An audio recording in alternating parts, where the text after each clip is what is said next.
অবসরপ্রাপ্তরা ফের চাকরির সুযোগ পাবেন, কর্মীদের জন্য বিরাট সিদ্ধান্ত রেলের। Hi everyone, welcome back to my channel অঞ্জনার ব্যঞ্জনা। বন্ধুরা, তোমাদের সকলকে আমার এই ছোট্ট ইউটিউব চ্যানেলে স্বাগত জানাই। ইন্ডিয়ান রেলওয়েজ এমপ্লয়িজদের জন্য রইল দারুণ সুখবর। বিশেষ করে যারা অবসরপ্রাপ্ত তাদের জন্য রয়েছে একদম সোনায় সোহাগা খবর। সকলের কথা মাথায় রেখে রেলওয়ে একটি বড় সিদ্ধান্ত নিয়েছে। এখন অবসরপ্রাপ্ত কর্মীদের রেলওয়েতে পুনরায় নিয়োগ করা হবে। ছোট স্তরে শূন্য পদ পূরণের জন্য অবসরপ্রাপ্ত কর্মীদের চুক্তি ভিত্তিতে নিয়োগ করা হবে। এতে রেলওয়ের কার্যকারিতা উন্নত হবে এবং অভিজ্ঞ কর্মীরা আবারও একবার কাজ করার সুযোগ পাবেন। এতদিন নিয়ম ছিল যে কোনো অবসরপ্রাপ্ত কর্মচারী কেবল সেই একই পদেই কাজ করতে পারতেন যে পদে তিনি অবসর নিয়েছিলেন, অর্থাৎ তিনি যে বেতনে অবসর নিয়েছিলেন সেই একই স্তরে পুনরায় নিয়োগ পেতে পারতেন। এখন রেলওয়ে এই নিয়ম কিছুটা হলেও শিথিল করে দিয়েছে। রেলের নতুন নিয়ম কি? 1.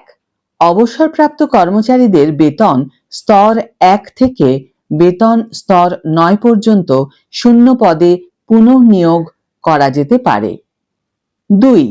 এখন যে কোনো অবসরপ্রাপ্ত কর্মচারী তার অবসরকালীন পদের 3 স্তরের নিচের পদে আবার কাজ করার জন্য আবেদন করতে পারবেন।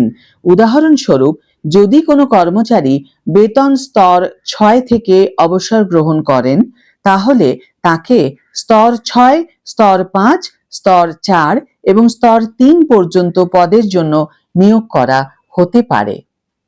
রেলওয়ে আরও স্পষ্ট করে জানিয়েছে যে যারা একই স্তর থেকে অবসর নিয়েছেন তাদের অগ্রাধিকার দেওয়া হবে, অর্থাৎ যে স্তরে পদটি খালি আছে সেই স্তর থেকে অবসরপ্রাপ্ত ব্যক্তি প্রথমে সুযোগ পাবেন। যদি এই ধরনের কর্মীদের না পাওয়া যায় তবে কেবলমাত্র উচ্চ স্তর থেকে অবসরপ্রাপ্ত ব্যক্তিরা সুযোগ পাবেন। এখন বিভাগীয় রেলওয়ে ম্যানেজার অর্থাৎ ডিআরএম বিভাগীয় স্তরে, যেমন কোনো জোনে বা মণ্ডলে অবসরপ্রাপ্ত কর্মচারীদের নিয়োগের ক্ষমতা পাবেন। রেলওয়ে সদর দফতরে নিয়োগের সিদ্ধান্ত এখনো জেনারেল ম্যানেজার নেবেন। পুরো রেলওয়ে জোনে কতজন অবসরপ্রাপ্ত কর্মচারীকে পুনর্নিয়োগ করা উচিত তাও জেনারেল ম্যানেজার সিদ্ধান্ত নেবেন। এবার একটু জেনে নেওয়া যাক প্রয়োজনীয় শর্তগুলি কি কি। এই নিয়োগটি কেবলমাত্র তখনই করা হবে যখন প্রকৃত প্রয়োজন হবে।